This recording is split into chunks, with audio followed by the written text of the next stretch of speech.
Scuba GOAT Under the Sea, the podcast for the inquisitive diver. Hey there, dive buddies, and welcome to the show. Now, if you'd have told me last year that I would be talking to my next guest, I would have thought you were barking mad or suffering from decompression sickness. However, the Scuba GOAT podcast has come a long way since my dining room table in lockdown. I am extremely excited, honoured, and humbled to be talking all things oceanic with a woman who epitomises the words conservation and exploration, but also the show's title as one of the greatest of all-time scuba diving pioneers, and a personal hero of mine. Dr Sylvia Earle is National Geographic's Explorer in Residence, known by many other names, such as her deepness, the living legend, and the hero of the planet, to name just a few. Sylvia Earle, welcome to the show. Thank you for joining me today. Oh, great to be on board. On board. I love it. Here we are. How are things in the US right now? Because, I mean, obviously travel's really restricted. So has that limited the work that you do? Well, it has kept me drier than I like, but it has given me a chance to literally dive in to trying to figure out the latest updates on the state of the ocean. That resulted in a book that's about to come out in November about the ocean, the past, present, and some educated guesses about what the future will be based on what we do or fail to do. I thank you for the copy as well. It's a beautiful book and so much information in there. It's fantastic. It's National Geographic. Let's see. Ocean, a Global Odyssey. I should be able to remember the title. I love the simplicity of the cover as well. You've got the angelfish on the front there. Well, that's I think on the introductory page, the cover is actually just an amazing photograph of gazillions of fish and one small figure that represents a diver. It's a great picture. That's the picture I'm missing. I've got the angelfish. That's it. You've got the introductory pages. Yes. Yeah. Oh, it's beautiful. But we'll delve deeper into the book in a little while. But let's talk about you for a little bit. So I've kind of followed you for a number of years, as you may guess. I'd like to know from yourself. You've had many, many fantastic moments in your life, but are there any defining moments that stand out to you? I suppose first time I took the plunge was a defining moment.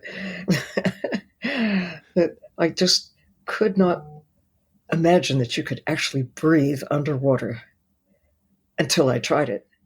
And then then it was so easy that I got truly rapidly hooked on the concept and have been doing it ever since. That was back in 1953. We had 2 words of instruction. I was with 8 students taking a class in marine biology at Florida State University, summer class. And we had 2 of the first scuba units in the country. And there were no diving organizations except the U.S. Navy, but we didn't qualify for that. So we watched what the fish were doing and followed their example, except that they were breathing underwater, and now we could too. It's a marvelous concept, isn't it? It really is. There are limits, obviously, but we didn't know as clearly then as we do now about what those limits are, that you can get into trouble with staying too long, too deep, too much oxygen, and a lot of things that we just learned by doing. Did you ever have any problems yourself?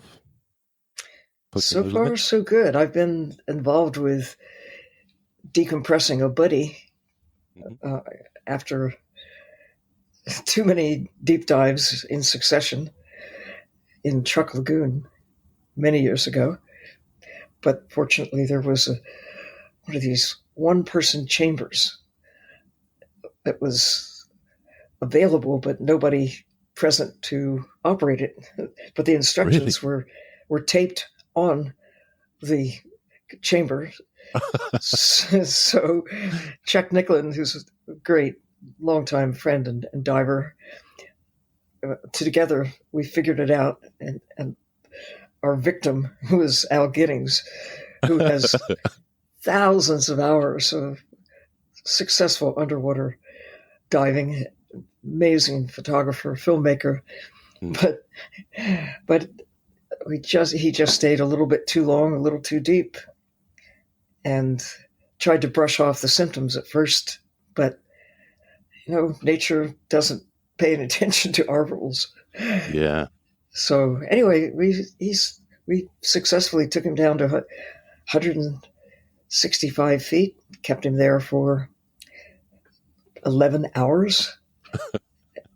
I mean, after we followed the rules and got him back safely and back in the water 2 days later. So, crikey.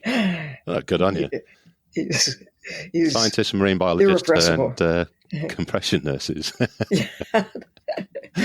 Well, I really respect that. Having the right training to undertake operating a chamber is really desirable, but we had no choice. All the right people were out of town, so we did what we had to do. So how did you say it was right at the start of scuba equipment being available for you to use? Was it just a chance of fortune that it was something that was offered to the university, or how did it come about? No, it was that creative scientist teacher Harold Humm, who just thought that it was logical that if you want to explore the ocean, you should get into the ocean. So I'm not sure how he managed to procure 2 of the first units with the double hose regulators with a big fat mouthpiece that I could barely put it in my mouth. And we had a Desco face mask with air supplied from a surface compressor. We also tried that. And we had 3 methods that we used. A diving helmet that we just put on our shoulders and weights on our feet and around our middle to walk around. We did not go ultra deep. We stayed probably the deepest dives we did during that summer of 1953, about 20 meters. Mm-hmm. And it was later, I guess, the first deepish kinds of dives that I started making were under the flippers of Navy divers at the Panama City diving facility in Florida. They still have a diving center there, but at the time, it was not with the high level of security that is now imposed on military operations everywhere. I was working on studying marine plants in the Gulf of Mexico for my dissertation, and I traveled all up and down the coast, sometimes with a buddy, sometimes just on my own, because, I don't know, I fully respect and I abide by the principles of safety. Buddy diving really does save lives. But this early days, we didn't have all the experience that now really keeps people alive, and it enables us to go safely deeper and stay longer than we imagined would be possible before. And so watching the Navy divers and diving with them offshore in the Gulf of Mexico and making a free ascent unintentionally. You may remember or may have heard about the J valve that tanks were provided with, that you breathe the air down to the point where you couldn't easily breathe anymore, and then you release the last 5 minutes of air. So during that last 5 minutes, you buttoned things up and came back to the surface. Now, of course, you can measure how much air you have in your tank. Imagine not knowing. We didn't know how deep you are We did not have pressure gauges or depth gauges. And that nowadays it's, if you hit 50 bar, you've got to go now. Yeah. We're just going to stay here till we run out of air and then just pull a lever and hope there's some more. Well, the good news is that we have predecessors who've been out there, lots of people doing lots of things, learning. And also, I've been on the board of DAN, the Divers Alert Network. I've done that on 2 occasions now. And it's great to have an organization that is really focused on diver safety and to do the real research to understand what are the limits. If you get into a jam, what do you do? And it's a really intriguing concept that we can take an air-breathing creature such as we are and safely go for extended periods of time. And saturation diving, I've enjoyed that too. 10 different occasions now, but the first time in 1970, it was still experimental. And, well, I guess all of this is still, we're still learning as we go about things that we haven't anticipated. But the idea that you can allow your tissues to become fully saturated with compressed air or other mixes of gases. And once they're really saturated, you can stay, in theory, infinitely, but certainly for days and weeks or even months under pressure, and then have the same time for decompression, whether you're staying for 24 hours or 24 days or maybe even 24 months. I don't know if anybody who stayed 2 years, but anyway, 2 months. Yes. I mean, I guess commercial divers really do have long saturation dives. Longest I've saturated is 2 weeks. Yeah, it's no small dive, is it? It's great. You forget your first. You really, at least I, slipped into that zone where you almost forget your breathing. And that's kind of dangerous because you have to keep remembering, I don't really belong here. I have to be mindful that I'm an air breather and I'm not holding my breath. I'm breathing compressed air or a mixture of gases, depending on the circumstances. It is a form of meditation, isn't it? You know, I look at very zen. She loves her yoga and whatnot, but for me, being under the water is just so, as you say, zen. You become one with the water, at least in warm water. Now, cold water, you never forget. Why do you think I left the UK? It's too cold there. Full alert all the time. Yeah. Now, you do touch on living underwater in the book, and with the ladies, and talking about, you know, you go as though you're going out for a walk or down to the corner shop to get your pint of milk, and you know there's that grouper and there's that moray eel. Yeah, get to know your neighbors. Seeing the routine of your neighbors. Yeah. Well, that for me was transformative. Getting to know individual fish and where they live and how they behave as individuals. It really should be no surprise. Cats, dogs, horses, birds are fellow vertebrates that are other fellow vertebrates, the fish, similarly have faces, attitudes, personality. Some of them have very complicated social structure. Some team up, mate for life. I just came across a paper written by Eugenie Clark, known as the Shark Lady, but she was ever so much more than one who studied sharks and started the Mote Marine Laboratory in Florida that still focuses on sharks as a specialty. But she studied tilefish.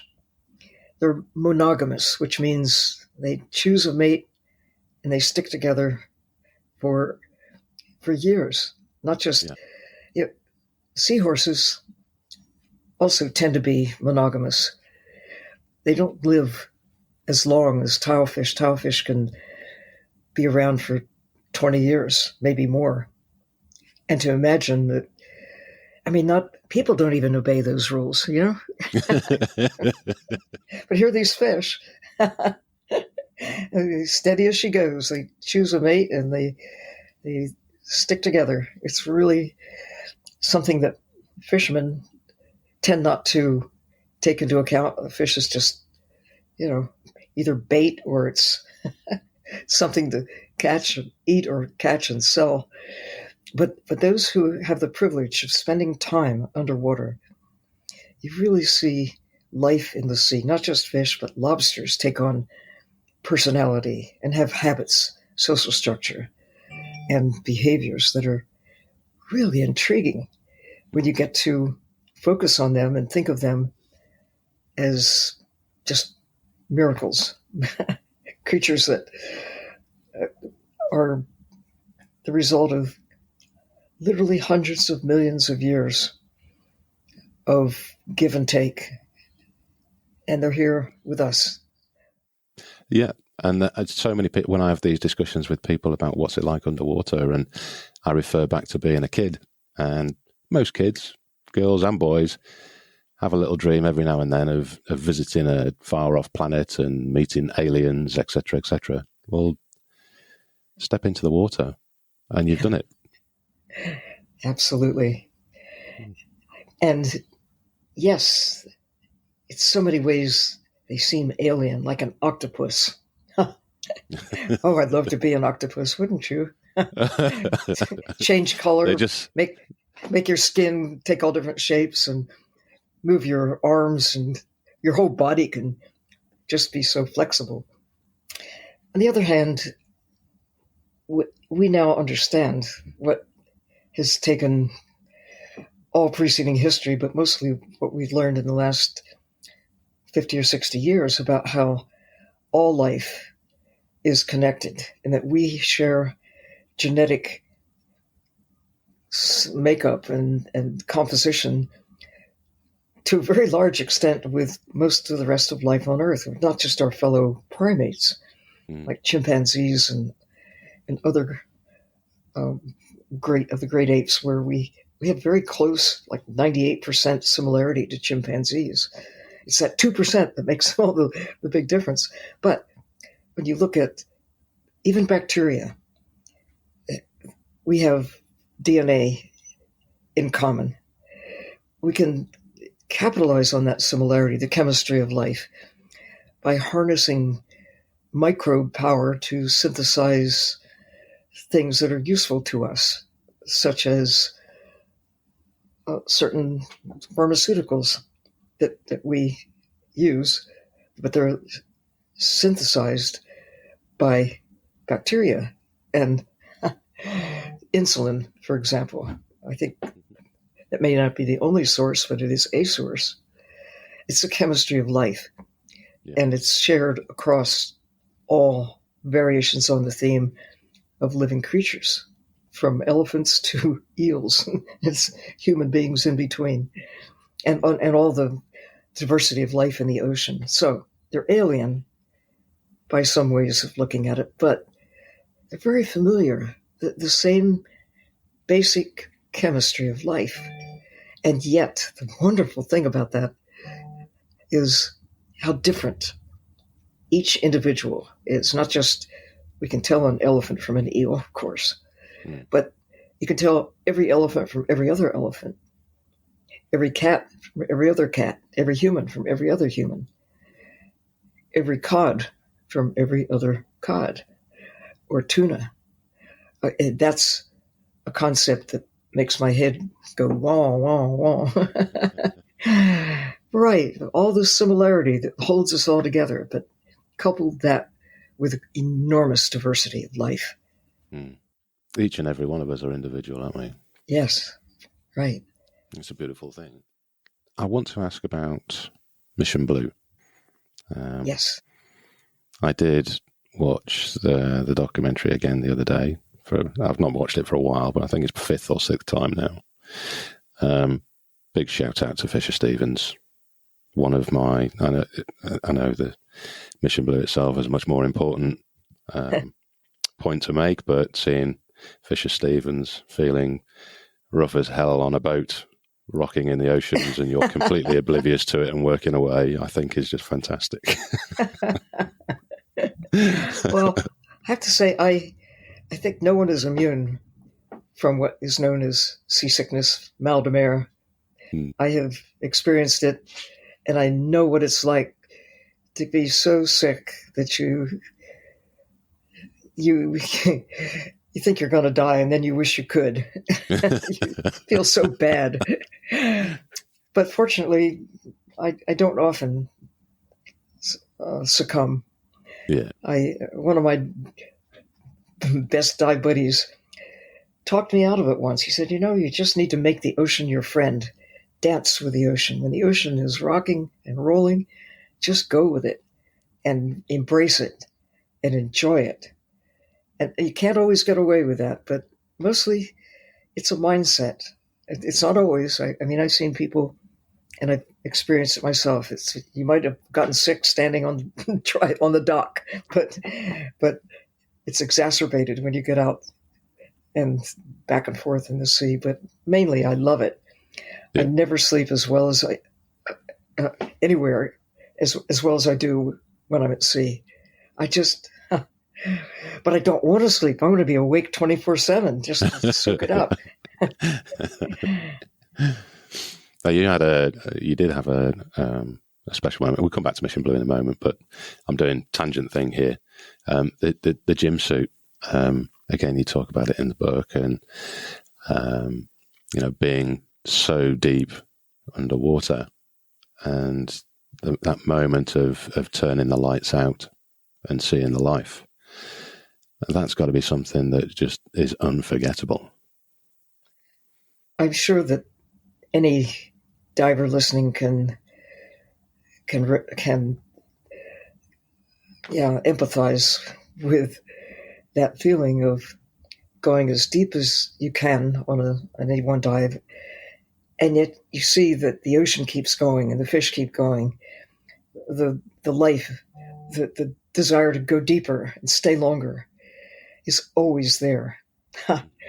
And having a suit, a system, a diving system that enabled me to continue breathing air at the same pressure that we're breathing in this conversation, one atmosphere, and be able to go down with my arms and legs encased in a protective shell, like a crab, so that I could, and like a crab to have joints so that I can move, not nearly with the dexterity that we have sitting here, but nonetheless to be able to be a diver walking and to do it at 300 plus meters, almost 400 meters, where at the edge of darkness, I could still see the difference between up and down day. Light above and dark below, but that was transformative. It's what led me to start working with engineers to build submersibles, personal submersibles, one-person systems initially, now working on 3-person systems to be able to have an experienced pilot and 2 observers, divers, if you will. Mm-hmm. But anybody can drive the submarine. That's the joy. Most submarines require a dedicated pilot, and if you're there as a passenger, you get to have the view, but you don't have the controls. Yeah. And it's like going with a diver piggyback. You don't have control about where to go.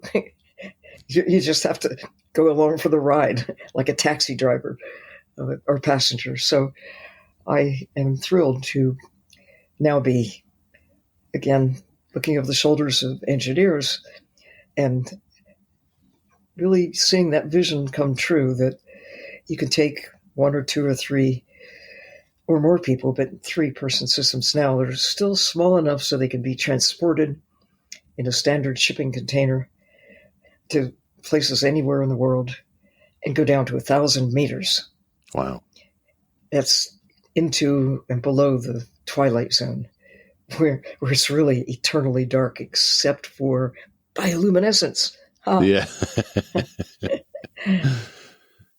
We, when I was teaching back in Thailand a number of years ago, we'd take people on their first night dive, and you'd waft around in the water at the end of the dive so they could see the bioluminescence, and there'd be little sparkles everywhere. It's ethereal. Yeah, I can't imagine what it's like deeper down. It must be an amazing sight. I don't know why people resist night diving. For me, it's the best. It's really the best. Well, for one thing, it simulates what it's like all of the time in most of the living space on the planet. Because when you think about it, where is life on Earth? Most of it's in the ocean, and most of it is below where light penetrates. Average depth of the ocean is 4,000 meters. The maximum, 11,000, 7 miles down. And there's life all the way from the surface to the greatest depths and even beneath the bottom of the ocean. And for at least another kilometer or two, depending on where water is able to trickle down through the bottom of the ocean and provide that basic ingredient that all life needs. It's water, of course. Not sunlight. Sunlight powers photosynthesis. Carbon capture, it's what has shaped the nature of the world we live in. But below where sunlight penetrates, life prospers. Greatest abundance, the greatest diversity. Life on Earth lives in the dark all of the time. And it's cold, but it's beautiful. And what's great is, and divers are able to be at the upper edge of this vast realm that makes Earth habitable for all life, whether it's ocean or terrestrial. We all need the ocean. I think one of the questions that you put to me in advance of this conversation was your favorite underwater creature. Well, that's one thing, but my favorite sea creature, if you put it that way, it's got to be humans. I mean, I love my species. I am one. I have kids. I have grandkids. What many people don't appreciate is that we're sea creatures. We need the ocean every bit as much as any whale or any coral reef. With no ocean, no life, no us. So, anyway, well, there you go. Let's expand on that one, because everybody talks about how the world needs the oceans and its inhabitants and its plankton and its sharks, and how can we actually put that into perspective that people will truly understand? I think trying to get the information across sometimes gets a bit sideways, and people lose the reality of what we need. That is the biggest problem facing our species, facing the ocean, facing our future. That is, people don't know. The knowledge is there. The knowledge is available. And the good news, it's there and it is available, and more people are tuning in. Since that first view of Earth from space that really marked the beginning of a new wave of looking at the whole world as one system. Many scientists and philosophers and just people generally had already taken this into account, that everything connects. A class I took in botany at Duke University back in I think it was it was in the early 60s anyway. No, it was before. It was in the 50s, because I had a 10-year break, getting married and having kids and all that between getting my master's and getting my PhD. It was in the 50s when Dwight Billings, who's an ecologist, showed an image that showed it was just a circle, just filled with crisscross lines, and it was looking at how everything connects to everything else. He figured it out, and he wasn't alone, but he graphically portrayed that you touch one part of, or pull on one of these little strings, and the whole system is influenced. And if you pull hard enough, you really can shake the whole world. Now, here we are. We can see that what happens in the winds crossing the Sahara blow sand all the way across the Atlantic Ocean that land in the Caribbean, the Gulf of Mexico, and bring with it the spores of fungi that have caused diseases in corals that, we couldn't make those connections until we had enough information to be able to connect the dots. We haven't known geologically how the world functions, how continents move around. The plate tectonics did not understand the nature of the phytoplankton in the ocean do the heavy lifting in terms of generating oxygen, capturing carbon. Yes, trees do a lot of it. Thank you, trees, for helping keep me alive and all the rest of us. But plankton in the ocean, phytoplankton, does much, much more, and it has done so long before there were trees, gradually changing the atmosphere of Earth from what was mostly carbon dioxide and nitrogen into what we now have, still a lot of nitrogen, but 20% oxygen, and just enough carbon dioxide to power photosynthesis, to keep green things growing, producing food, continuing to generate oxygen. But we didn't know until fairly recently in the course of human civilization. I think we live at the sweet spot in time. It's the first time that we've been able to understand how everything does connect, and that we're part of this really intricate, closely wired system, that what we do to nature, we're doing to ourselves. And we've been so oblivious that we've consumed big chunks of our life support system, thinking that there's nothing we could do. We're just these tiny little primates. We surely can't alter the nature of nature.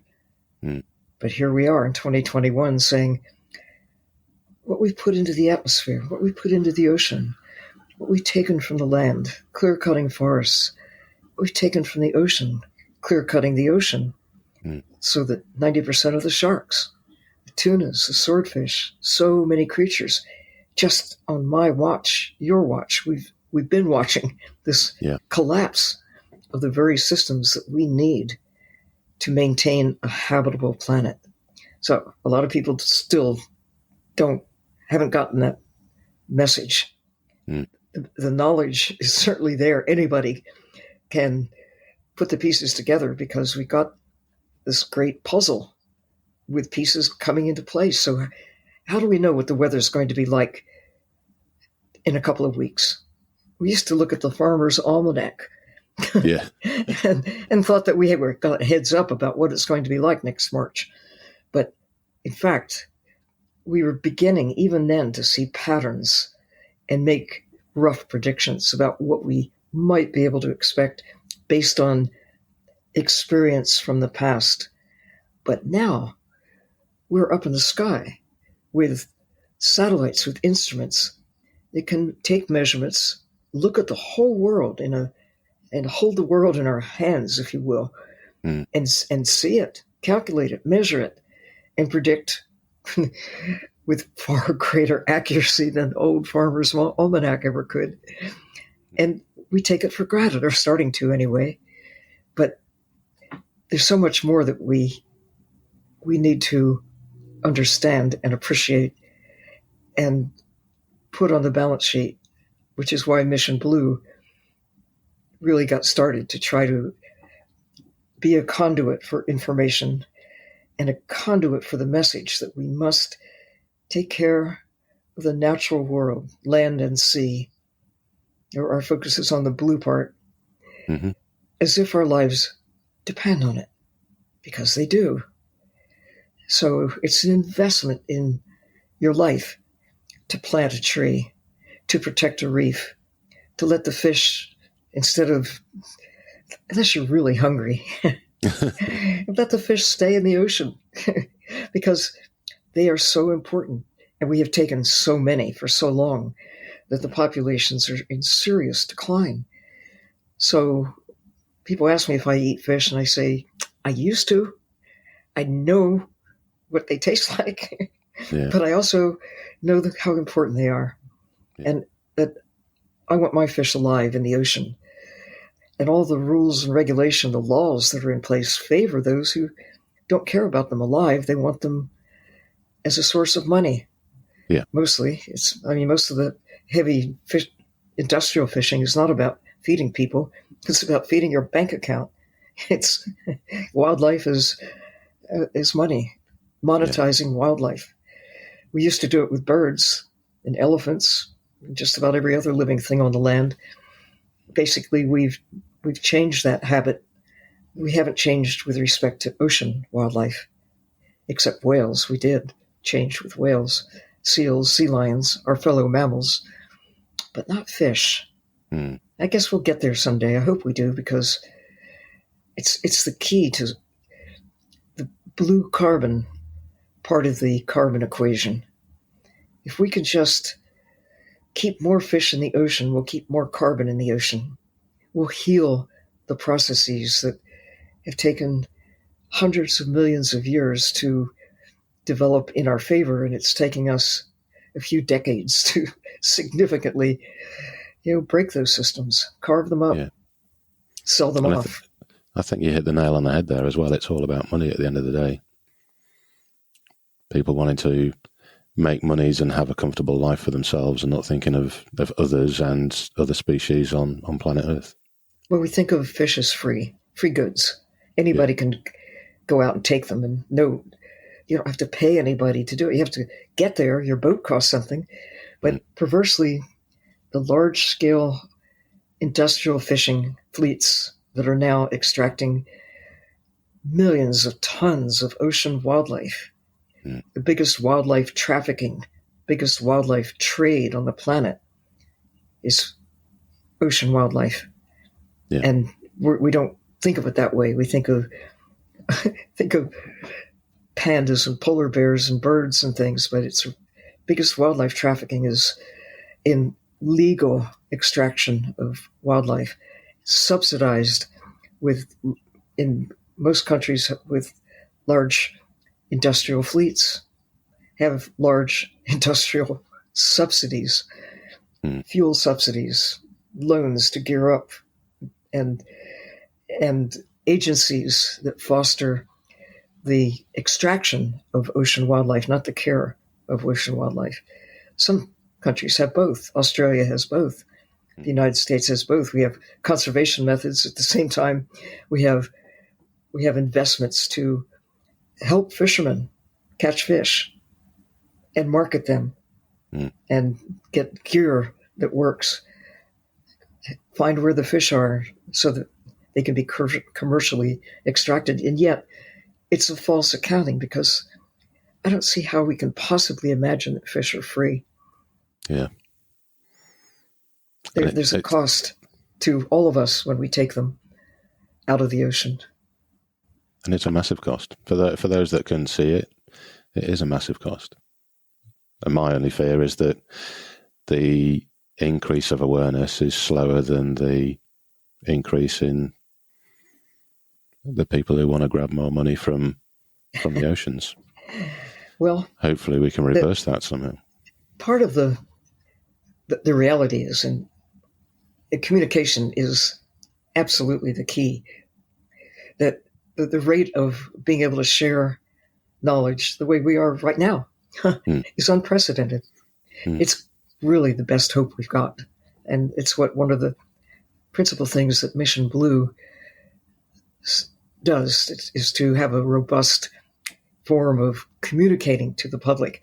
We have expeditions to these special places that champions have nominated as hope spots.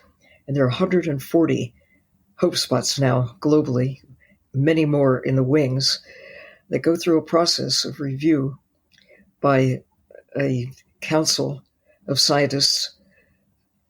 We work with the International Union for the Conservation of Nature to have this process. But if you have a place that you know and you love and you're willing to commit to doing something to go from where it is to get to a better place, more protection, ultimately full protection for places like, how about the Coral Sea? How about the Great Barrier Reef? It's now about 1/3 protected, but even within the Marine Park Authority, it means that 2/3 is open for extraction or exploitation of one form or another. It's not like national parks on the land where you don't shoot the birds, you don't cut the trees. But in many of the places in the ocean that are called parks, including in my country, the National Marine Sanctuaries actually encourage sport fishing. It's a way to get people out to enjoy the ocean. Well, for me, there's no joy in killing things. I'd much rather encourage people to go dive in, go see these creatures and respect them. And if you really like Eugenie Clark, she gets to know a fish or a pair of fish or a family of fish year after year after year. That fish lives right there. And you get to, Jane Goodall took 15 years getting to know individual chimpanzees and families really well, their social structure, their habits, their personalities. So there are individuals who are doing this with whales. Shane Garrow, who's a whale scientist, has been working with a family, a resident population, families plural, in Dominica, in the Caribbean. He recognizes the big mama whales that stick around like for their lifetime, their residents. And so do the daughters. The young males, when they're 7 or 8 years old, they take off. Yeah. They go see the world, but then they come back. They come back and say, "Hey, how's it going?" You know, whatever they say in whale. Hey, Mom. Yeah.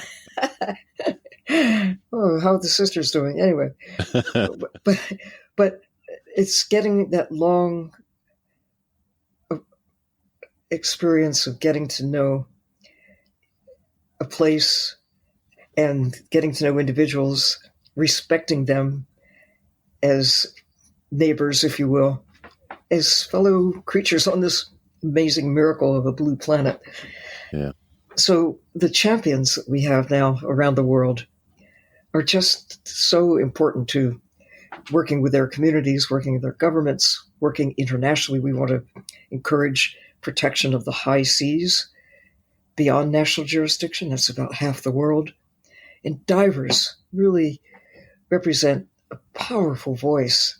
You know that those of you who get wet, go under the surface, you know, you've met fish, and sometimes the same fish repeatedly. That barracuda that is really curious and tends to follow you around. I mean, he's never going to bite you, but he just really wants to know who you are. You think you're watching the fish, and barracuda, they're watching you. Yeah. But other fish too. They're like any other creature, I suppose. They're curious. Why should we? You get to recognize the individuals, don't you? And absolutely, I mean, just picking up on that, there was a I can't remember who posted it now, but there was a photo of a couple of barracuda at Richelieu Rock on the west coast of Thailand. It went up maybe last week, and I knew exactly which fish it was because it's in exactly the same spot it was 3.5 years ago when I was living and diving there. And if you look closely, now sometimes it's a little tricky because but if you look at a school of fish, they all look alike, right? If you look at a crowd of people shopping on a holiday, they all kind of look alike. Yeah. They certainly must look alike to a bird flying over. Oh, they're those primates. They all look alike. But it's not just what we wear. that sets us apart. We have faces. We have, posture and personality. Anyway, it is so obvious when you really study a school of fish or a group of parrotfish, or certainly as Shane Garrow and others who've studied whales. Another individual, Randy Wells, has studied dolphins in the region around Sarasota, Florida. He's been studying them now for almost 50 years. He's gone through generations of moms and offspring and has observed and documented, not just casually, but I mean, even sampling the DNA to make sure that his observations are accurate. Because, again, like all humans, we have our unique fingerprints and we have our unique DNA. So do dolphins. So do potato cod. So do lobsters. Every one. It's such a big idea that the chemistry of life is so consistent across all the great diversity of life, and yet it is so filled with potential that every single individual is different. Yeah. I love it. Yeah. It's to me the greatest miracle of life, that we can have that consistency coupled with diversity. Yeah. I want to mention Christina Zanato and her girls, her sharks. And we say about the, when you look at a mass, you see little Christina on the seabed and a mass of sharks around her. To the unknowing eye, it's just a mass of sharks. Yeah. But she's known some of those sharks individuals Yes. for 12, 13 years. They've got their own names. They come and have a little siesta with her, It's brilliant. And that they, we resist saying that they become, quotes, friends, but they certainly recognize individuals. They and behave differently around different individuals. It's true with cats and dogs and horses. Why should it be any different from sharks, who recognize individuals and they're familiar and they pose no threat? Whereas a newcomer might go in and behave in a different fashion, appear to be aggressive, and wish the sharks would be gone. Yeah. Right? Yeah. And it's the nice thing I like about it is that it gets rid of that old belief or rubbish saying that fish have like 30 seconds of memory. That one's well out the window. Anyone who believes that nowadays is deluded. G'day Scuba GOAT listeners, Rod here, producer of the show. I hope that you're enjoying this episode and that you're subscribed and following the pod on your favourite app. Please keep an eye out for the all-new Scuba GOAT website coming soon. Now, back to Matt and the show. I want to go back to Mission Blue and the hope spots. And you mentioned we've got, what did you say, it was 140 hope spots now? So far. Cool.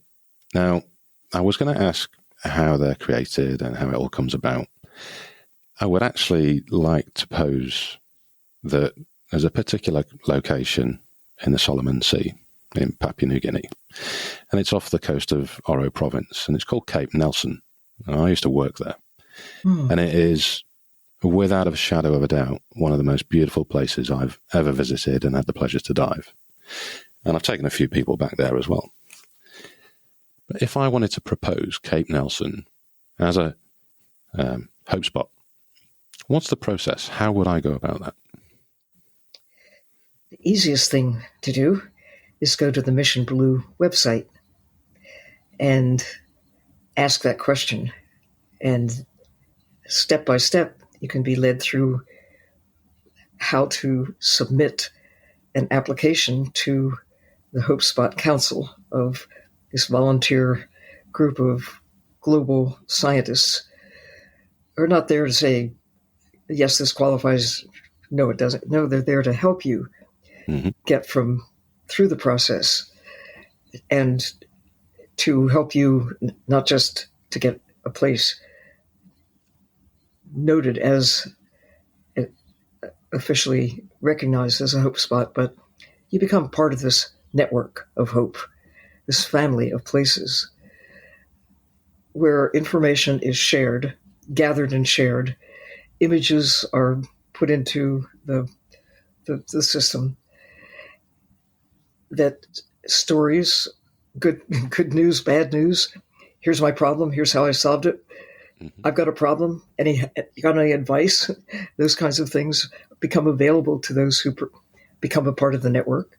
And it's public. I mean, anybody can tune in to this. But one of the things that is important is to be able to essentially define the area so it becomes a place, so that there's a map that indicates what piece of the ocean is under consideration as a hope spot. And within that area, to do what you can to characterize it. Who lives there? If you are able to either take or get photographs, if you're able to consistently or even from time to time gather information, data, there's a place to go to put that in the system so that change over time can be assessed and measured, so that you hope that next year you'll see that there's progress, improvement, or not. If not, then what's going on? You share your stories, share your concerns. And the real goal is to develop full protection, whether it's, you have to do that, unlike the land where people can own a chunk of land and protect it. In the ocean, it takes working with the government, locally, nationally, or in the case of the high seas, internationally. And it may seem daunting, but that's how it works.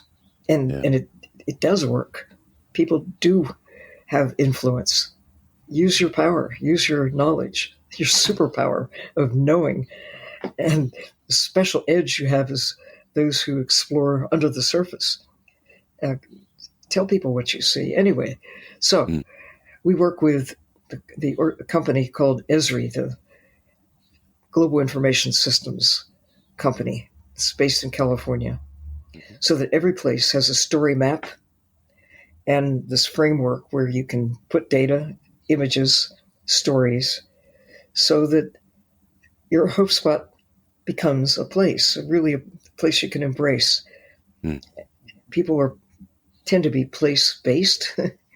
You get to know a place, your home, and you can extend that into the ocean. Some of these places that have been designated are quite intimate, but others are very large, like the Sargasso Sea. It's a huge area, and no one country owns it, but it is a part of what needs our respect.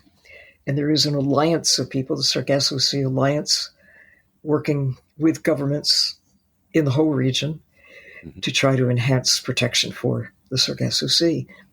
And in other cases, one example is in Mexico, Cabo Polmo.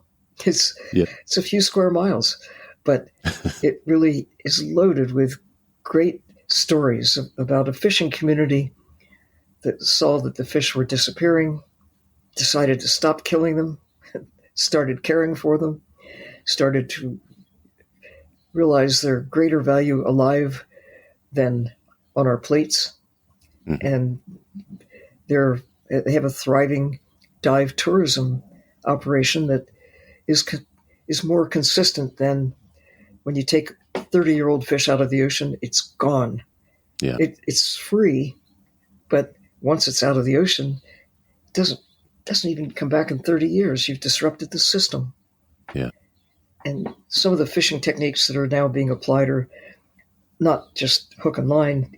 You extract and there's a hole left in the system, but trawling is devastating. It takes the whole ecosystem and so much bycatch. It's a very messy business.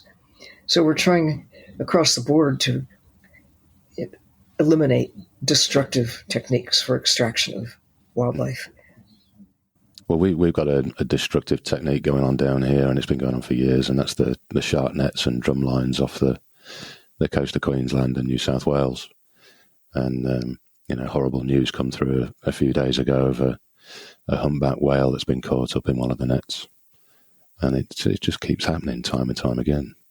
I visited Beulah Davis at the Shark, I think they call it the Shark Research Institute. Mm-hmm. And this was, let me think, that would have been about in the 1970s. Okay. I first, and no, sorry, that I did a flip. That was not in Australia. That was in South Africa, Beulah Davis. The same thing, though, same idea, that you have these nets, and the idea is to keep people safe. Well, you're not keeping people safe by killing sharks. We need the sharks. They keep us safe. They keep the ocean safe. But it's so seductive because we have this mindset that sharks are dangerous and we're protecting ourselves, right? Good shark. The only good shark is a dead shark. And that South African facility, it was in Durban, near there, that had the same mindset that we now see in Australia. That and along the wherever those shark nets are being deployed. Yeah, it's something that people are fighting against. And I was speaking to Andre Borrell a couple of episodes ago, who's the director of Envoy Sharkle. A great documentary. And if you've not seen it yet, see if you can find it. It's brilliant. But it focuses on the shark nets and how antiquated they are, and quite frankly, how dangerous they are for us as humans, because the catch that's occurring in the nets is actually on the inside, not on the outside. So the sharks have already been into the waters where we're splashing around, and they're going out again. Well, in 2020, the meetings in Davos, World Economic Forum, the International Monetary Fund had commissioned a study about the value of whales with respect to the carbon that they hold connected to climate. Carbon value of whales. And they calculated about $1 trillion worth of carbon is held in the number of whales that now exist on the planet as it relates to climate, blue carbon.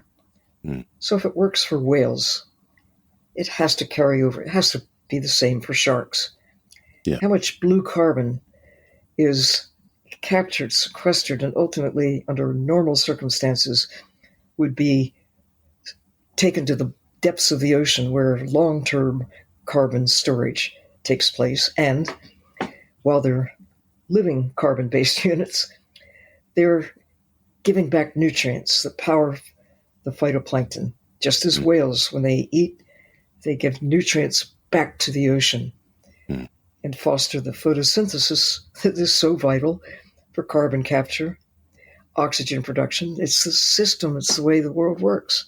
Yeah. Those who are out there killing sharks because they think they're doing something good are doing something terribly wrong, terribly bad for not just the sharks. All of us are paying the price. So I don't know what it's going to take. I tried with every way I know how. And if you come up with some brilliant ideas that you can communicate to your listeners, to your friends, to anybody, we've got to. It's not just about fins. It's about sharks. It's about tuna. It's about cod. It's about orange roughy. It's about krill. It's about the living ocean that holds the planet steady. This is a climate issue. We know forests are really critical to capturing, holding, and sequestering carbon. We protect forests with climate in mind. We must protect the ocean with climate in mind. That's I think it's one of the greatest opportunities we now have to quickly make an enormous difference for the carbon capture. And that's it. We are living in the time now where we've got so much information, we can actually do something with it. Yes. Rather than being blinkered and blind and downright rude, we can do something with this information that we've got, and we can make the world a better place. So getting the kids involved, getting the kid and grown-ups involved. One of the things what I love about diving is that it makes everybody kind of on a like a kid again. You take someone who's spent his or her life, behind a desk or wearing a coat and tie or whatever it is, and you would take them out into the ocean, and it's just so disarming. It is. It's a great leveler. It really and truly is. And suddenly you begin asking questions that you wouldn't think of asking if you never take the plunge, if you never dive in. I'm such an enthusiastic supporter of diving as a transformative experience. My mother actually waited until she was 81. Really? And I don't know why. I thought I'd tried. I didn't try hard enough.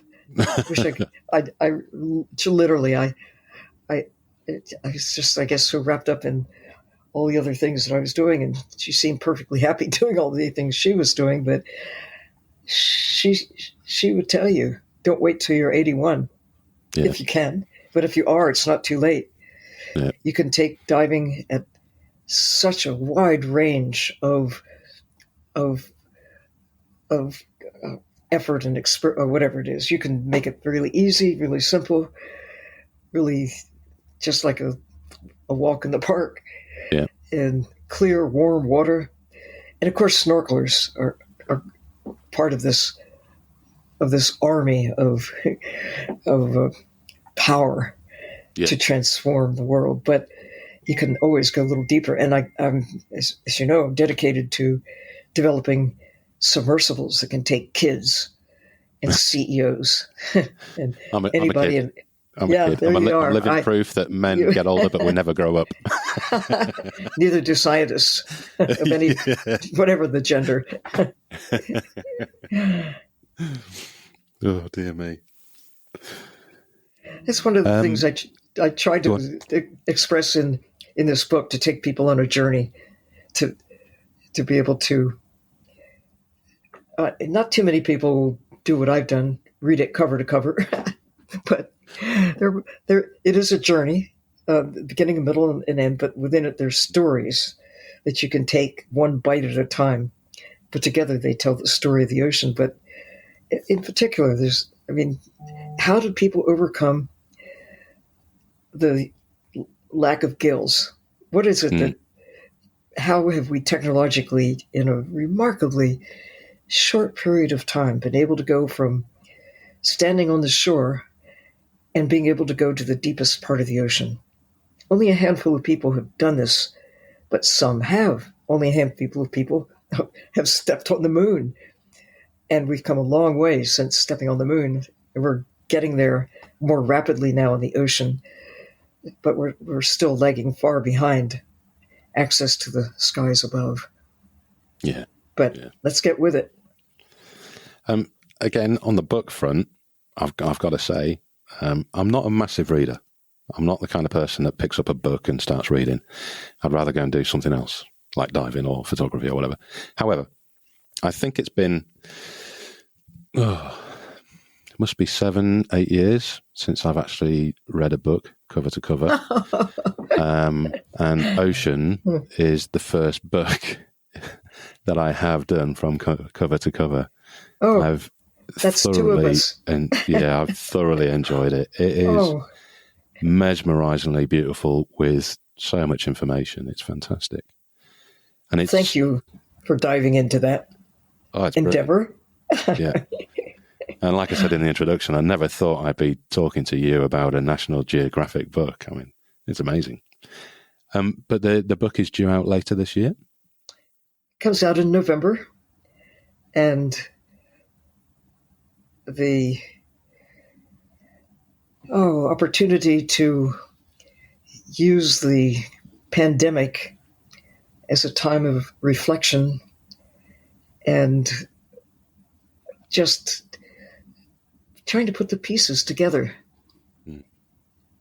Not just the observations that I've had the privilege of gathering over the years, but by really examining the massive amount of information that has been accumulated. We've learned more about the ocean since the 1950s, since I began diving, than during all preceding human history. Imagine in the 1950s, the idea that continents move around was still considered mostly something to laugh about.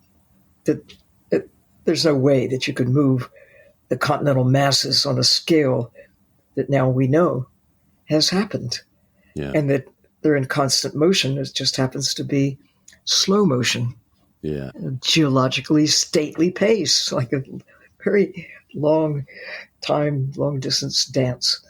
Yeah. We did not even know when you do start asking questions and trying to find the answers, like who first discovered the existence of oxygen in the atmosphere? Who first identified the presence of viruses? When did we first know about photosynthesis? There's so much that we did not know 500 years ago when the first circumnavigation of the world took place. When, you think about everything that we take for granted today, language, the ability to talk to people, the way we're talking. You're on the other side of the world and we're talking, sharing images and stories. That's such a gift that we now have available to us. So for me, being able to kind of kick back over the last year plus 2 years, actually, I started in 2019, but it was almost something I probably would have tried to do, but I would not have been as effective at assembling the pieces that have come forth in this book had I continued my usual running around the world schedule of trying to pack in as much as I could, especially being in the ocean, as much as I could. Hey there, listeners. Rod here again. Apologies for breaking in, but just wanted to let you know that Sylvia's book, Ocean, A Global Odyssey, is being released November this year, but is already available for pre-order online. You'll find a link in the show notes. Make sure to go and reserve your copy. And don't forget to subscribe to the pod. Now, back to Matt and Sylvia. Early 2020, I was in the Seychelles and then hit dry dock. Yeah. Until just a couple of weeks ago, I was able to go to the Azores for a brief visit to launch a new hope spot in the Azores and got back in the water again. And I really soaked it up. Oh, my dry rot is a terrible thing. Yeah. It took a lot of showers. If I'm successful with the hope spot for Cape Nelson, you'll have to come and open that one. Please. I'll be your guide. Let's do it. I would be so happy to work with you on that. I agree. That would be amazing. It's a beautiful, beautiful location. And we should do everything we can to keep it that way. Some hope spots start out in great shape, and our job is to not let them degrade. Many of them, like right here in San Francisco Bay, it's a hope spot. But it is not exactly pristine. There are places in it that are remarkably in good condition, despite all the changes. But overall, we know that we can take actions right now that will go from where we are to a better place. And that's what the hope spots are about. Yeah. that create this empowerment of people to do what they can to make the world, to make the ocean better every day. We can do things. It's not hopeless by any means. It is a location that's just not being hit by commercial fishing, etc., just yet. But I think it's one of those locations in the world that is and can easily be a target. So to be able to protect it would be fantastic. Prevent it before it starts. I heartily encourage you to do it, and anyone who's listening, if there's a place that you know and love and want to help, or look at those that already exist, I love the idea, and we are working with Patty, we're working with other organizations as well, but to get divers to use their mighty powers of observation and photography, their sense of adventure and of caring, and when they are diving in a hope spot, to be a part of the action. Identify, you can go on the website and find out who the champions are locally, and get involved. Do what you can to be a part of the action. And if a place you know and love, like when you're describing in Raja Ampat, take the initiative. You can become a champion, or you can find a champion that you can work with in the area. And it's really exciting. We are making progress. Going back to when I began diving, as I said, there were no areas of the ocean that were protected. The Great Barrier Reef in 1975, the Park Authority was really a pioneer in that endeavor. And they still have a way to go to embrace all of the part that they call a park with enhanced protection. Right now, most of it is really still open for various kinds of exploitation. But those areas that are really highly protected today, 3%, it doesn't sound like much, but it's so much more than even going back to 1990, when there was a fraction of 1%. So we're beginning to scale up. Maybe we'll get to that tipping point where it accelerates. That's what we're aiming for, to get 30% by 2030, half of the ocean, at least by 2050. Why? It's our life support system. We're really protecting ourselves by protecting the ocean. What could be more exciting than that? And knowing that it works. When you embrace a place with care and take the pressure off, it's amazing how fish tend to come back. You can go too far. We have lost many species on my watch. We've taken pieces of the thread of the fabric of life, and just pulled them out. They're gone. We can't put them back, but we certainly don't have to let it get any worse. We have the power to protect. We certainly know how to destroy, but we also have this superpower of understanding and taking action strategically in ways that really count. And that's what keeps me excited every day. And talking with you. Thank you for the chance to share stories and listen to you. Sylvia, it's fantastic. It really is. And I feel truly honoured to be speaking to you about what we both love, and having the opportunity to read my first book in 7-8 years. What's the future for us? What's your thoughts on our future?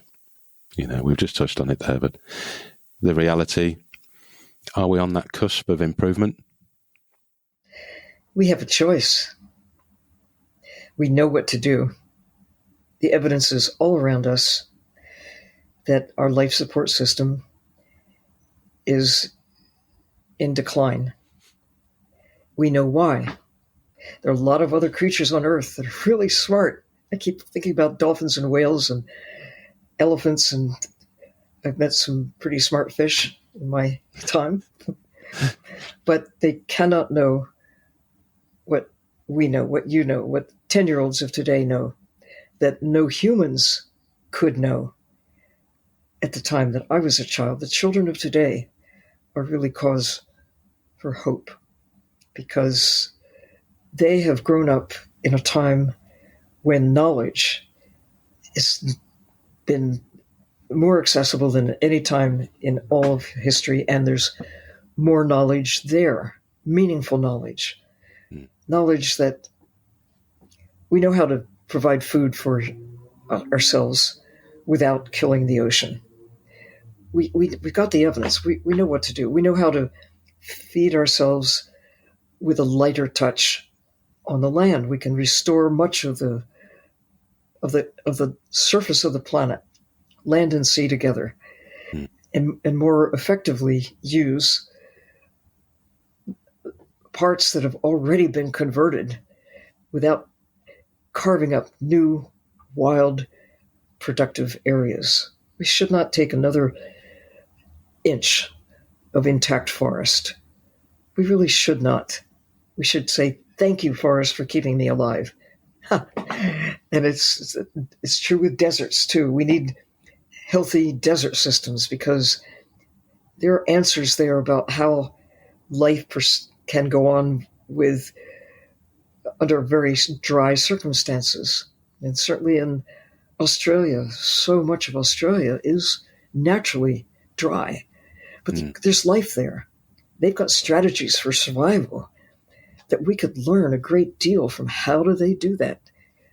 Instead of plowing it up and trying to irrigate it and turn it into something that we think of as better, maybe we are losing some of the best secrets to life by destroying these special, wild, natural areas. And the same is true in the ocean. We look at a muddy place or a sandy area, and we think there's nothing there until you really look and realize that they're just so full of life. And the ocean itself, the places that you can just embrace with your arms, are filled with creatures. And they're going about the business of eating and being eaten, this flow of nutrients, the chemistry of life, the miracle of life. And we can be a part of all of that with an insight and awareness that no other creature has the capacity to do. That dolphins must be aware of the diversity of phytoplankton. They're probably curious about jellyfish and the tiny little creatures that they can see as they're swimming through the ocean. But they don't have the body of knowledge that we have about the chemistry of life, how it all ties together. They may have a general sense of it in a way that we're just beginning to grasp. But what you think about, what we have the special capacity to understand and take action that can result in a place in the universe that is an enduring home, a long-term place for us. Or we can continue doing what we're doing now and just consume the natural world, and then it's gone. And so are we. You think about maybe 5% of the old growth forests remain in North America. We've managed to level the amazing old trees, the systems that had taken all preceding history to come together, and we have just torn them apart, thinking that we're improving an old marsh that's been around for 20,000 years. And we think we're improving it by tearing it up and putting a parking lot right there, or a hotel right on the waterfront. There used to be about a third of San Francisco Bay has been filled. And there are skyscrapers on what used to be the bay. Yeah. And the 1800s, much of that dredging and filling took place to convert ocean to land. It's happening all over the world. We call it reclamation. We call it development. These are false words. Yeah. It's not development. It's the opposite end of the scale, isn't it? And we're not reclaiming anything. We're claiming it, but we're not reclaiming it. It wasn't ours in the first place. Anyway, time to give back. Well, it's time to take what we know, the knowledge, and to aggressively, if you have questions, don't just be content with ignorance. Ask, go. There are a lot of things we still don't know. I think the biggest discovery of all time is the magnitude of our ignorance and respect for what we don't know. If you can just get that through our collective minds, it might cause us to be less aggressive about converting what remains of the natural wild places to short-term use that we think of as an improvement, because basically it's not. Deep sea mining right now, we're taking these ancient systems, taking literally hundreds of millions of years in the deep sea, places never disturbed by human activity before. Even the deep sea fishing hasn't gotten to 4,000 meters down, but there are now billions of dollars invested in mining the deep sea with these amazing machines. It is amazing. You admire the engineering, but you also are horrified at the thought that we would deliberately go tear up intact wild places that are part of the carbon cycle, part of the network of existing life, that we would deliberately unravel for short-term gain. It really makes no sense at all. I have a question for you. Have you been diving in Sydney Harbor? I have. I love it. It's cold. It's not tropical water, but yeah, I do love it. We were down yesterday. Yesterday, went down to Shelley Beach. We didn't dive, but it was just looking absolutely beautiful. And we're so lucky here. It's a beautiful, beautiful underwater world here. Have you encountered the big cuttlefish? Oh, yeah. Aren't they the best? They're centre show at the moment. We've got a Facebook group. There's like over 4,000 divers in it now, and it's just for Sydney. And we have like visibility reports. It's called Sydney Viz or Viz. And constantly the cuttlefish are up, and little videos and photos and all the other underwater species we have. In fact, you've dived over here, haven't you? Oh yes. And you saw our little PJs, our little Port Jacksons. Yes, absolutely. Yeah, there are plenty of those floating around at the moment. It's when I think about how so many people are depriving themselves of the joy of getting to know the part of the planet that makes our existence possible, that they don't just dive in. I mean, how many people in Sydney have not done what you've done? Yeah. There is that concern that keeps some people out of the water, and it really baffles me why. And that is, there's sharks out there, and they'll eat me.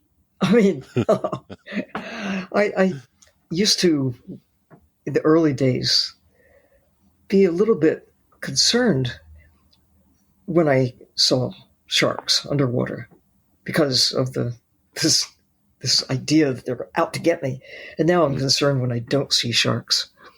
And that's most of the time, because it's a sign that the ocean is in trouble when you don't see sharks. Yeah. And the more people have actually gone into the ocean, the more it's obvious that sharks are not out to get us.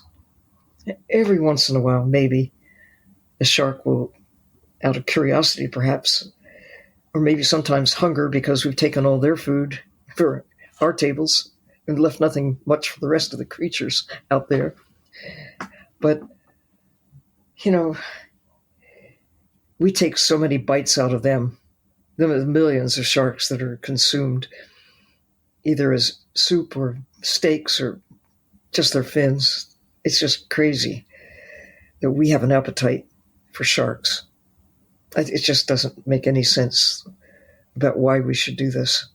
Yeah. Or to kill them for sport, or to kill them because you think you're doing something good for the world. That's really perverse. We really must change that.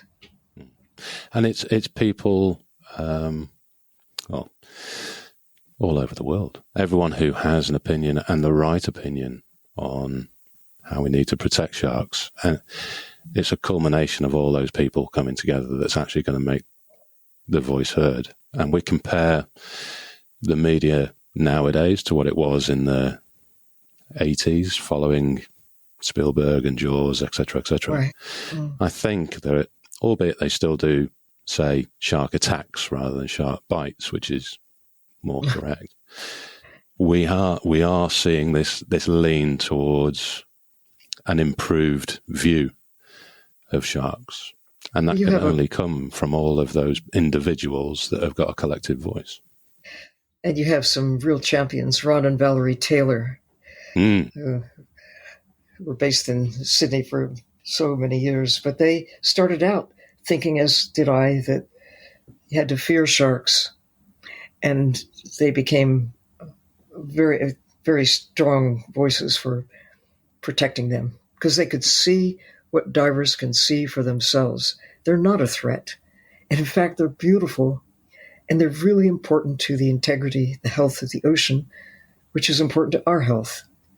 And I also love the fact that it was Valerie Taylor who was successful in getting a part of the Great Barrier Reef protected to really protect fish, the potato cod in the cod hole, that people used to go and revel in the experience of being around these giant fish, bigger than you, Matt. I mean, a lot heftier than you. And they were curious. They're like puppies gathering around the divers. I had the joy of diving there, oh goodness, I guess in the 1980s. But it was not protected at first. And I mean, Valerie was heartbroken when she went back to visit this special place, and somebody had come there and just fished them out, just killed them. They're easy to kill because they're like big puppies. They sit there and it's like spearing a sofa to spear a big grouper. They're innocent, they're curious, they're not out anyway. So she was infuriated and motivated and successful. I want to get her on the show at some point. There's a good mate of mine, Don Silcock. I had him on the show last week, and we were talking about bits and pieces. And he just, I was diving down at Clifton Gardens the other day and popped up and had a good quick chat with Valerie Taylor. Oh, bloody hell! Why weren't you texting me so I could come down and say hello? She is a global treasure. Yeah, and what she has witnessed, working with Stan Waterman, working with Peter Benchley, working with people who have had such influence over the fate of sharks over the years, good and bad. But Benchley had no idea. Peter Benchley, who wrote Jaws, had no idea what he was setting loose on the world. Yeah. Just unintentional. He spent most of the rest of his life trying to give back. Well, yeah, these things happen. Yeah. Well, I've got Andrew Fox is coming on at some point. Rodney Fox's son. Yes, again, he's a massive advocate for the bigger sharks. And he could be really angry at the sharks, but no, he realizes that it's their ocean, really. It's ours too, but no, he's one of the greatest champions for sharks, despite the fact that he almost died from being sampled by one. Yeah. At the other end of the scale, I've got a couple of friends. I'll tell you a quick story. Yes, please. It was back, it's probably about 9-10 years ago now. Sat at a bar on a beach on the island of Koh Tao in Thailand. Not me, but two of my friends, Dan and Laura. And they were chatting over a beer on how to protect sharks. And they came up with the idea, looking out over the beach, there's a smaller island just off the coast called Nang Yuang. So they decided it would be a good idea to swim around the island in the name of sharks. So a thing called Swim for Sharks was born over a beer with these two chatting about it at a bar. And Nang Yuang is 3.4 kilometers around. So they had a race. The next year, they had another race, and it continued. And it's continued to grow. And, a bit unfortunate with the pandemic hitting, but it's not stopped them from doing the Swim for Sharks around Nang Yuang. Since then, in the last year or two, because people can't travel there to do it, they've started popping up doing their own little Swim for Sharks around the world. Now, today, about 9 hours after we've finished this chat, Dan and Lara and a few other people are going to be swimming, crazy as they are, they're going to be swimming in a lake in the UK. And it's going to be the first Swim for Sharks ever done in the UK. I love that. Incredible. People were afraid to go in their bathtub for a while after Jaws came out. So swimming in a lake is a great idea. Yeah. So how about, if you don't mind, Sylvia, could you give them some words of inspiration that they can mull over while freezing themselves off doing 3.4 kilometres in a lake in the UK? Well, they certainly have my strong support, and I salute them for standing up, not standing up, for diving down, getting in there. I personally think they're a little bit crazy. Hey, whatever it takes. I think all of us should figure out, what can I do, however wild and crazy it might seem to others. If it works for you, then go for it. And sometimes it will attract attention and make a difference in a way that if you were just like writing a book, might not have the same impact. Yeah. But we all do our thing in whatever ways really motivate you. Go for it. Yeah. You've got an abundance of motivation, but we've got the book that's coming out in November. What's next? What's coming next for Sylvia? Onward and downward, of course. Working on little submarines to initially have access to 1,000 meters to the edge of light, where the twilight zone, and to really engage as many people as we can possibly encourage to go see for themselves. There should be fleets of these little 1, 2, 3 passenger subs, small enough to be transported, but safe. The technology has been really developed, tried and true, since the 1960s, using acrylic spheres as the transparent pressure hulls to enable people to safely make these excursions down to, it's deep when you're holding your breath to go to 1,000 meters. 1,000, not 100, 1,000 meters. Uh-huh. But there's still, beyond that, a few people have gone to full ocean depth. I would love to be able to have glass as the material that would inspire engineers to be creative. We know that it can be done. Glass spheres, smallish ones,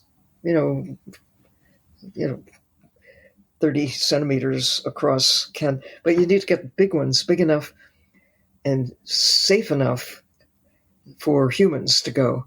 So you can go looking at a tiny porthole to the deepest parts of the ocean. That's been done first time in 1960, second time in 2012 with James Cameron, more recently with Victor Vescovo, who's made several descents and taken individuals down as observers to full ocean depth in the Mariana Trench.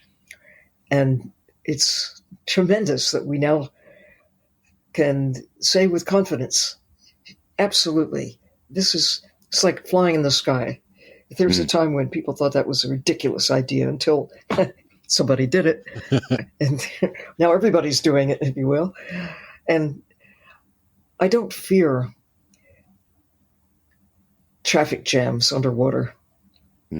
We do have traffic jams on the surface. The shipping traffic has become just such a important commercial endeavor, but it's also had some impact that we need to evaluate and rethink. But under the surface, the biggest problem is people don't know what's there, and they're casual about destroying it because they don't know. They think it doesn't matter. If I could take fishermen down in little submarines to look what happens when you trawl the ocean floor before and after. Here's what a natural, healthy sea surface on the bottom of the ocean looks like. Here's what happens when you bulldoze it. Here's the destruction you cause, and it doesn't go away. Those trawl marks are there like permanently. Yeah. And that's even more so the deeper you go into the place where mining is now proposed, because the processes there move truly at a geological pace. But we're proposing on a mega scale to carve up these last wild places in the deep sea. And we're putting ourselves at risk. I don't mean individuals who are out there doing it, although that's part of it. They're not going down. They're sending robots. They're sending heavy machinery. But we do need to go and observe it and witness it and expose it and stop it. We just can't afford it. We can't afford to lose more of the wild places that are needed to hold the planet steady and recover some of what has been lost. And that's a good point there. It does have the opportunity to recover if we give it space and time to do so. Some places recover more readily than others, but in the deep sea, the processes move at a much slower pace. I mean, fish live longer. I mean, some fish, even a coral reef, live to be 40 or 50 years old. But think about an orange roughy. When they first began to be extracted, when they were discovered in large quantities around seamounts, nobody asked how old they were or what they were doing in these gatherings. Well, they're apparently breeding aggregations. And they've been stripped away. And it turns out that it takes 25 years or so for them to mature. They don't spawn every year. They can live to be more than a century old. The Greenland shark is thought to live to be at least 4 centuries old. And they're being commercially extracted from the North Sea. I don't know why there's a market for them. I don't know why. Crazy, isn't it? And they don't mature. Sexual maturity for Greenland sharks like 150 years old.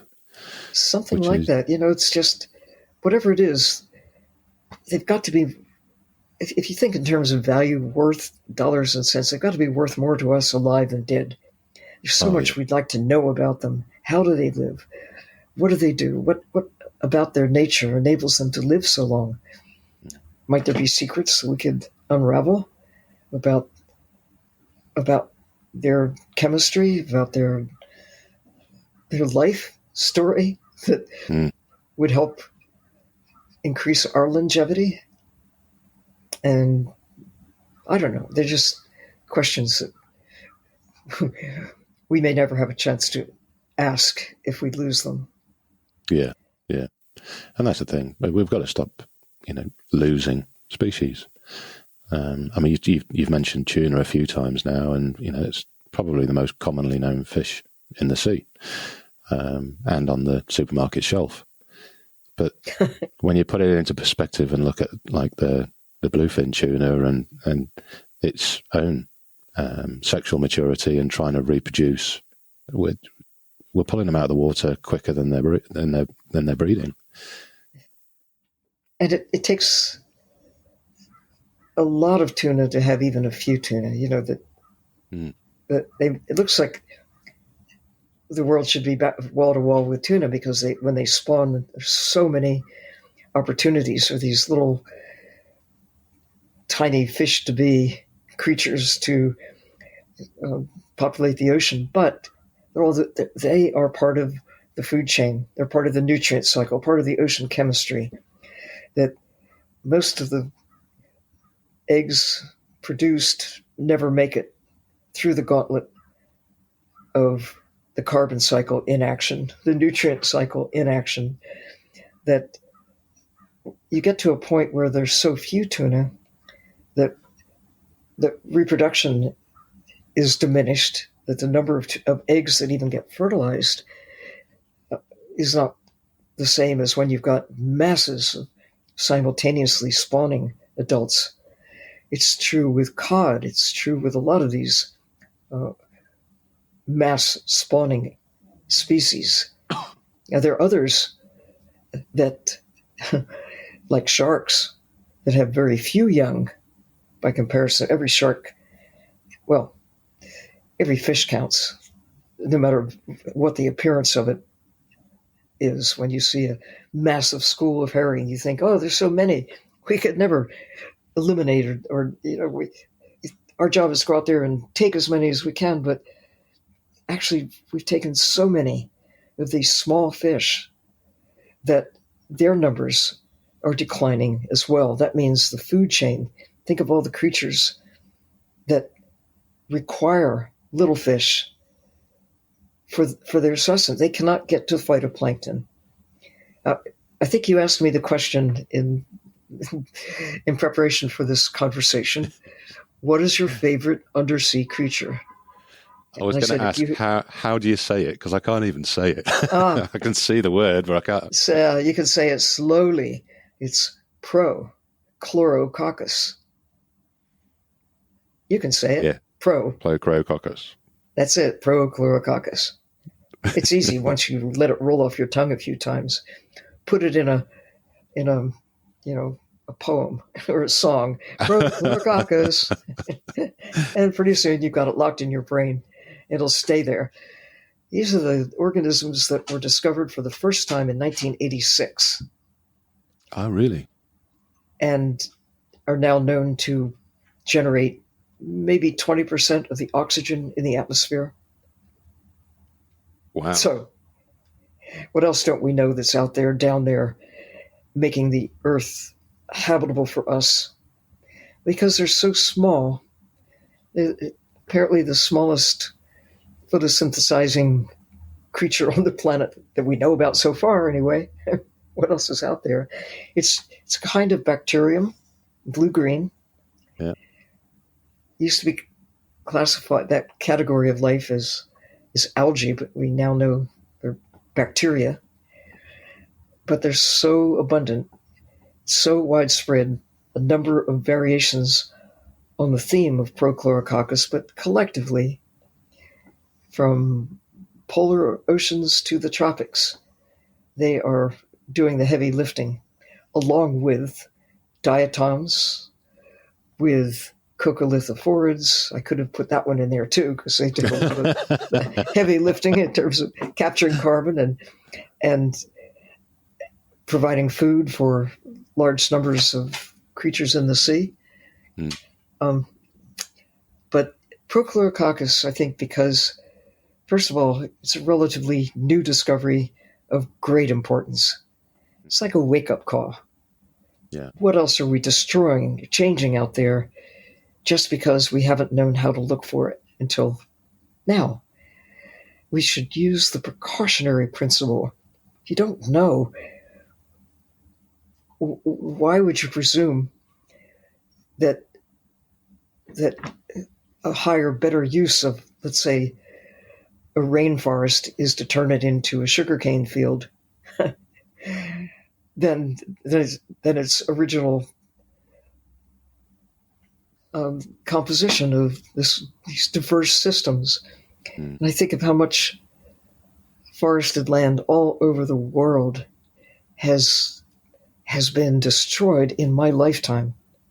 I mean, directly, deliberately, because we did not understand the value. And it's a difference in terms of a cost and a true value. I value my life. It's hard to put a dollar sign on it. Yeah. And we should value the life of all of humankind going forward and all the rest of life on Earth. It's currently at risk because of us, and mostly of us not understanding the consequences of our actions. But I can look back and say, you didn't know, you didn't understand, and really terrible what you did, but you didn't know. So, okay. But now we know. Yeah. Now, there's no excuse. Yeah, let's do something about it. Why would we eliminate even one more old growth tree, or let alone one whole old growth forest, or an old growth coral reef, or an old growth deep sea manganese nodule field, which is older than all the others put together? Yeah. Yeah. Sylvia, it's been an absolute pleasure talking to you. And I sincerely thank you for coming on the show. And I also thank you for everything you've done. So much more to do. We need everybody to pitch in, Hell yeah. And the great thing is we all can. People who think that it's hopeless. I'm just one person. Just one person times 8 billion makes all the difference in the world. Just imagine if we started doing one thing and somebody else starts doing one thing and in a positive way. And we're all doing things in the other direction right now that are dragging us down. All it takes is a commitment, like those champions for the Hope Spot saying, I'm going to step up and do something right here, and I'm going to bring you all along with me. Pretty soon, you got this wave. I think we're perilously close. A lot of doom and gloom, rightfully so, about the tipping points for disaster, whether it's in pandemics, that what we're going through right now could be likely to be the first of many, because we've so set ourselves up to be susceptible to pandemics. And you look at climate change, we're so close to the edge of going past a point where no matter what we do, we're going to continue to see an increasingly overheated planet. And with that, we go into infinity over the edge. But there's also the other tipping point where this awareness is certainly growing. The other tipping point about embracing the land, the sea, with real care. Hope Spot's Mission Blue is one approach. Others National Geographic has a project called Pristine Seas, identifying some of these last wild places and doing whatever is possible to encourage full protection. And the United Nations saying 30% by 2030. So there is this wave. If we could just tip in the right direction instead of the wrong direction, we're on a roll right now. Let's go for it. Let's protect the diversity of life. Let's get the divers speaking with a sense of purpose, of doing their part. We come from such diverse backgrounds. We who surf, we who dive, we who go to the sea in ships, we who love nature, whatever, which community you wish to be a part of, or part of all of them. Do what you can, and let's go tipping. Yeah, and it's communication. Communication is key. And if we have communication, we can tip in the right direction. If you don't know, you can't care. Sylvia, I think I should let you get on with your day now. And again, I applaud you for everything you've done and continue to do. And I appreciate you taking your time to come on the show. Very much. I salute you for what you're doing. It's all in this together. Yay! You're up. Thank you very much, Sylvia. And thank you all for listening. Goodbye, everybody.